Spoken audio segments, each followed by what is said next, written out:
Right, year 12, here's another video on integration. What we're looking at here is what we do, or what we might be able to do when I have a function that I can't work out that area by, what we called, what did we call it before? Mensuration, right, by sort of using an area formula, triangles, squares, rectangles, semicircles, quadrants, something like that. I can't work it out that way because it's some sort of function and some sort of curve, and I have trouble integrating that function. So I've got a function and I don't know how to integrate it. What can we do to get a reasonable sort of answer? Well, one of the answers to that question, what are we going to do, is this thing called the trapezoidal rule. Okay, the trapezoidal rule. What we do is we say, well, a trapezium that covers this sort of region here, that's okay. And what would be better if if I chop it into more trapezia, that would be even better, right? And this is fairly similar to this idea that we were talking about with integration right at the beginning, chopping into really thin slices. Well, this is not that ridiculously thin, not infinitely thin. No, but if we do just chop it into moderately thin slices and we treat them as trapezia, then we could add those together and we'll get a reasonable approximation for the area and thus for the integral. Okay, so we know the area of a trapezium is, we want the average of the parallel sides multiplied by the distance between them, which is equal to half of the distance between them multiplied by the sum of the parallel sides. Okay, and that's what we've got here. Okay, so from A to B, right, that trapezium there, right, this trapezium here is B minus A units between the parallel sides. Then I add function A and function B, that's these heights here, add those together, multiply it by half of this distance, and that gives me the area of the trapezium. Right? So, approximately equal to, because it's not equal, it's not perfectly equal, right? It's approximately equal to B minus A, right? So that's the two bounds, the difference of the bounds, divided by 2, multiplied by the sum of the value of the function at those bounds. Okay, that's approximately true. Now that's just for one approximation. If we chop that into smaller bits, well, we just need to add those different trapezia together. So here we go. This function here, y equals 1 over x, I can't integrate that. That's x to the negative 1. If I increase that, I get x to the 0, which is equal to 1.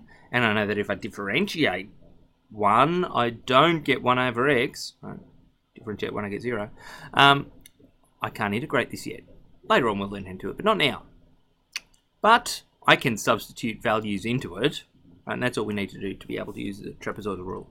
So, with one application for A here, my area is approximately equal to, right, approximately, don't use the equal sign, is approximately equal to, now it's 5 minus 1 over 2 times 1 over 1 plus 1 over 5. That's what it's approximately equal to, which is approximately equal to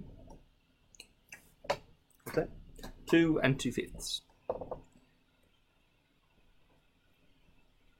square units. Okay, so it's approximately equal to that. Now with 4 applications, what I'm going to do is I'm going to chop this up into 4 strips. Okay, so I can tell you it sort of looks roughly like this.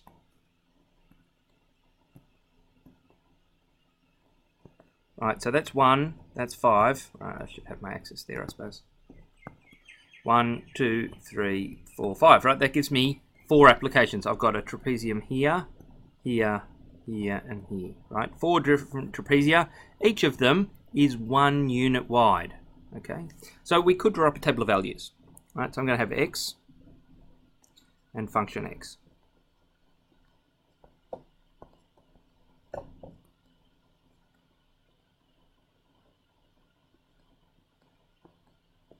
Now, if I've got 1, 2, 3, 4, and 5, I get 1, a half, a third, a quarter, and a fifth. Okay, so my area here is approximately equal to, right, my area here, or my integral, is approximately equal to, let's use that notation because that is just what it means. So, the integral from 1 to 5 of 1 over x dx is approximately equal to, now, I should say, yeah, no, that's okay. 2 minus 1 over 2, right, that's my b minus a over 2 times function of this plus this. So it's 1 plus 1 over 2. Plus, so that's my first trapezium, right? That's this one here. That's my first one done. My second one is 3 minus 2 over 2 outside of this term. It's a half plus a third. Right. Plus, right, there's two of them. I don't have a lot of room. And, you know, we don't have a lot of time, really. A shortcut to this. You know, 2 minus 1 over 2, right, well, each strip is 1, half of that. So each one of these terms here in the brackets is being multiplied by half. So it's half times all of those. We can factorise that a bit. It's a half times 1 plus a half plus a half plus a third plus a third plus a quarter plus a quarter plus a fifth. So in fact, it is to 1/2, right? This is a regular shortcut we can use. Right, half of the width of each trapezium times the first, this first value here is 1 plus 2 times each of the rest. Except for the last one, half. Right. Plus the last one, a fifth. Okay, because my first trapezium uses this side and this side. My second trapezium uses this side again. It gets doubled up. This one gets used in 2 different trapezia. This one gets used in 2 of them. Right, the first edge and the last edge only gets used once. The others get used twice. So that looks like an eighth when it should of course be a fifth. Okay. Right, so a bit of a shortcut. Half of one strip first, 2 times all the middle ones, and the last. Okay, and that should work out at 1 and 41 over 60. Right, which is, well, trust me, more accurate than that. And that's the trapezoidal rule, right? That's how we use the trapezoidal rule to get an approximate value for an integral where I don't know how to integrate it. Okay, if I can't integrate it, perhaps I could use the trapezoidal rule. That's what we're going to do today. That's what you're going to do.